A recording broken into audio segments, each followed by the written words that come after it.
At 5,895 meters, Kilimanjaro is the African continent's highest mountain. Thousands of people attempt to summit it each year with varying degrees of success. With 50% oxygen at its peak, altitude is its greatest challenge. In January 2012, 47 women from around the world traveled to Tanzania to attempt what's never been done before: conquer the mountain as one large group. What an incredibly wild, unpredictable, crazy God that we worship and love so much. And he is so ecstatic and pleased with all of you here, that all of you said yes.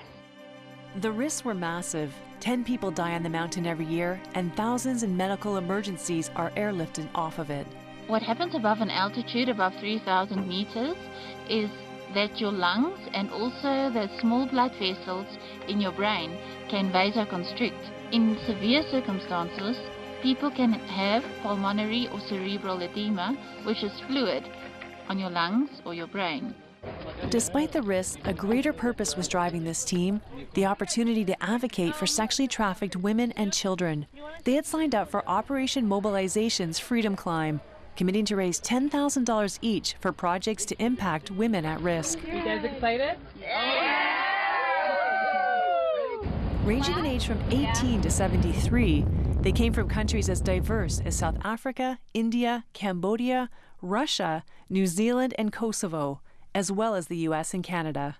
I was a missionary in South Africa. I was privileged to join this incredible group of women and witness the climb from the ground up. Here we are at the bottom of Mount Kilimanjaro. We're about to start our climb. It's an emotional moment. We've been preparing for this for 6 months, and it's finally here. A little emotional, really excited, a little intimidated. I don't know if you can see how incredibly high that mountain is, but all of us were kind of saying, what did we sign up for? But it's such a good moment to have a reminder of why we're doing this. This is not about an adventure. This is not about conquering a mountain, but it's about doing something to change the world and to affect the lives of women around the world. And they're going to be on our minds today. So we're ready to go. The climb would take 6 days, 4.5 up and 1.5 down. Although everyone had to carry a pack with water, snacks, and warm clothes, the African porters were the real heroes of this expedition, carrying everything from tents, sleeping bags, and extra clothing to food, a portable toilet, and emergency medical supplies. See, what are you doing exactly? What I'm doing is trying to prevent any blisters, and when climbers get a hot spot, that's the first stage of getting, you know, a blister, and you just want to prevent it. So that's why you put duct tape is cheap. The first few days were long, but not too difficult. Yet we knew the worst was still to come. It was during the night of day 2 that I began to suffer from altitude sickness way too early in the climb. I could hardly walk or keep my balance, and the headache and nausea were awful. I was afraid my climb would end here. But right now our sister Cheryl needs you. So it was incredibly meaningful to have my team pray for me and encourage me to just start walking. Today was an unbelievable day because honestly I was sick all last night with headache and nausea. I couldn't sleep. I woke up this morning and I was dizzy, had no strength, like I could literally hardly walk. I tried to eat as much food as I could for breakfast, which was hard, and drink lots of water, took my medication, got some painkillers for my head, and as I started walking I just did a lot of breathing through my nose, which they tell you should do, and I do feel better. Still a little nauseous, still a little headachy, but 100% better. So that's just an answer to prayer and a miracle. And I know it's only going to get harder, but it's been really cool to see how our team has bonded. You know, 48 women overall, 12 in our team, our pink team, all with a heart for human trafficking, to make a difference in the world. Everything from housewives to medical doctors to professors to grandmas. And yeah, it's just, I'm just really proud of them. Kilimanjaro, Kilimanjaro, Kilimanjaro. And so it was amazing to celebrate my miracle that night with our porters and guides who taught us the famous Kilimanjaro song, designed to keep us climbers going, especially on the final summit night. And do you know what we're fighting for? Uhuru Nawaki. Freedom for the women and children. We took that opportunity to tell our guides and porters why we were doing this. That day changed things, and from then on, they were not just doing their job, but helping us change the world. But we know we could not do it without all of you, so know that you are very much a part of our team. We have now reached the part of the climb we had dreaded the most. 2 days of the hardest physical, mental, and spiritual obstacles I'd ever encountered. 2 days that would blur into one. So here we are on day 4 of our climb. We're about an hour and a half, 2 hours into a 7-hour day. And you can see the path that we're going to take here all the way up Kili. And I don't know if you can see, it's pretty far away, but part way up, there's a little hut there. And that's where we'll be spending the night. A very short night tonight. Probably by the time we have lunch, go to bed at 3 for a little bit, have dinner at 5, and then we're up at 11 to go at midnight. And midnight we begin our ascent. And I really see in my team that just this mountain is so playing on all of our minds.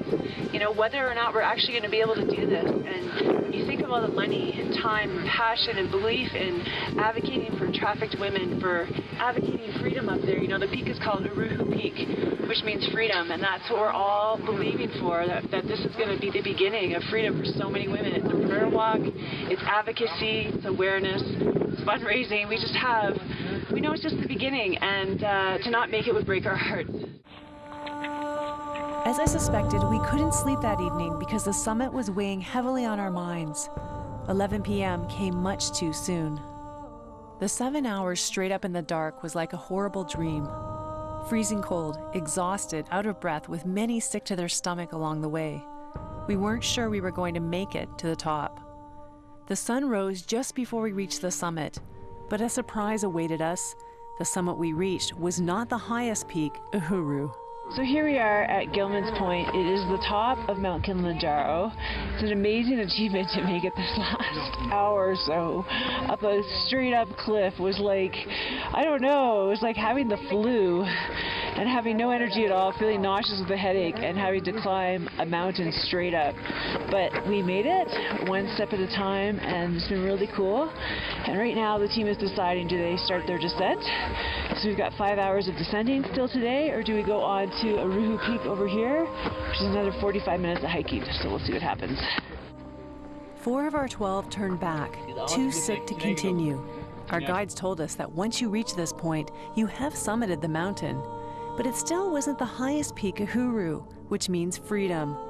Freedom was what I had come for, and I had to try to keep going. So here we are, the roof of Africa, 5,895 meters. We are so excited to be here. Honestly, we didn't think we would make it. Even when we saw it in sight, we were walking so slow, couldn't breathe. We were so weak. We lost half of our team, actually. Couldn't make it all the way here. But, you know, we're here in spirit, all of us, and we're doing this for freedom. So proud of the team and everyone else who's making their way here. This is for the women who are trafficked, the kids who are trafficked, no matter what we suffer over these 6 days. There's nothing compared to what these kids go through and these women go through. So we're willing to do it. So we're just praying that we can get down, because it's at least a 6-hour hike, and we have literally, our legs are like jello. We can't breathe. But God got us up here, God's getting us down. Making the peak was an incredible adrenaline rush, but with only 10 to 15 minutes allowed there due to oxygen deprivation, we had to begin the 3.5-hour journey down. That day would seem endless, and when we reached the camp, we were told we had another 3 hours of hiking left. Because altitude is so dangerous, it was imperative to get as low as possible as quickly as we could. I was the sickest I had been yet, but one of my team members was even worse. And the next morning we learned that she and another had to be taken down on stretchers. Yeah, Father God, we come before you right now, Father. I just lift up Miss Marie. The last day was a painful 7 hours down, but there was joy at the bottom as we learned that our teammates would be fine. And we realized we had really done it, summited Africa's tallest mountain on behalf of women around the world suffering the trauma of sex trafficking. I wrote something on my Facebook that said, you know, I want to feel it. I want to know that when I'm doing that climb, I'm not doing it for an adventure. I'm doing it for these women and children. And I wrote, every tear I drop will be one less teardrop they have to have. But when I said that, I really thought it'd be tears of joy. I didn't think it was going to be tears because I'm going down the mountain crying because I'm so sick, going, God, please come now and help me. The biggest takeaway is just the reality that I think God allowed me to taste suffering and pain and discomfort and just a deeper sense of weakness.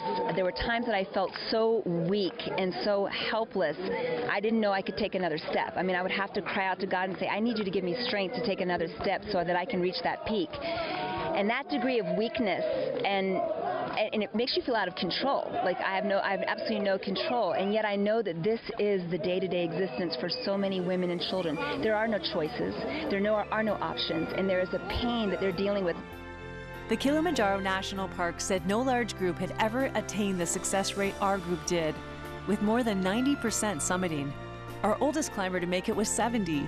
These women completely amazed me. But we all knew our success had nothing to do with determination, strength, or training, but that it was the power of prayer, supernatural strength from God, and a heart to change the world. So far, more than $300,000 has been raised to support 24 of Operation Mobilization's projects, from funding counseling for human trafficking victims to providing education for children of HIV-positive parents. The climb is over, but the work carries on. It was an experience that changed my life, and I know its impact will carry on in the lives of others for years to come. In Tanzania, Cheryl Weber, 100 Huntley Street.